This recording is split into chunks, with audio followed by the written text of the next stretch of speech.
Korean Kanagaraj cinema చూసారా? ముందైతే ఈ రివ్యూ చూడండి. అందరికి నమస్కారం, this is Sutra.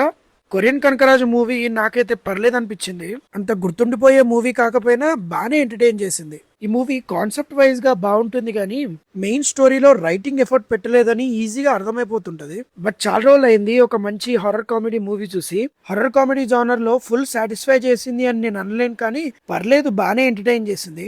Movie start అయినప్పటి నుంచి ఒక 10-15 మినిట్స్ చాలా బోరింగ్ గా ఉంటుంది because of songs. Satya comedy start అయినప్పటి నుంచి పర్లేదు అనిపిస్తుంటది. మూవీ మెయిన్ కాన్సెప్ట్ స్టార్ట్ అయిన తర్వాత మంచి ఇంట్రెస్టింగ్ గానే వెళ్తుంటది first half. Second half opening కొద్దిగా బోరింగ్ గా అనిపించిన తర్వాత కాన్సెప్ట్ వైజ్ గా భలే వెళ్తుంటది మూవీ. సత్య కామెడీ కూడా మంచి ప్లస్ అయింది సెకండ్ హాఫ్ లో. అండ్ క్లైమాక్స్ లో ఏఐ తో ఏదో ఎక్స్పెరిమెంట్ చేశారు కానీ అది అసలు వర్కౌట్ కాలేదు. ఫస్ట్ ఈ మూవీ ప్లస్ పాయింట్స్ గురించి మాట్లాడుకుంటే మూవీలో బిగ్గెస్ట్ ప్లస్ పాయింట్ సత్య అని చెప్పొచ్చు. ఈ మూవీ ఆడియో లాంచ్ లో సత్య కోసం చాలా వెయిట్ చేశామని వరుణ్ తేజ్ చెప్పాడు. మూవీ చూసాక అర్థమైంది వెయిట్ చేయడంలో అస్సలు తప్పులేదని. సత్య కామెడీ టైమింగ్, ఎక్స్ప్రెషన్స్, కొన్ని చేతబడి సీన్స్ ఉంటాయి, అక్కడ కామెడీ చాలా బాగా వర్కౌట్ అయింది.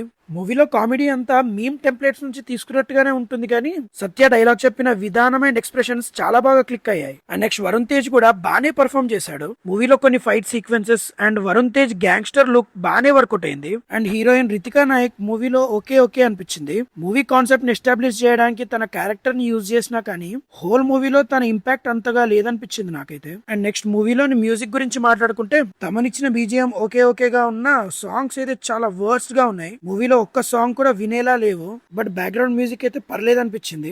ఒక మంచి కాన్సెప్ట్ తో హర్రర్ కామెడీ ఎంటర్టైనర్ గా మూవీ అయితే బానే అనిపించింది నాకు. ఇక వరుణ్ తేజ్ 4 years తర్వాత హిట్ కొట్టాడా అంటే అది మీరే చెప్పాలి.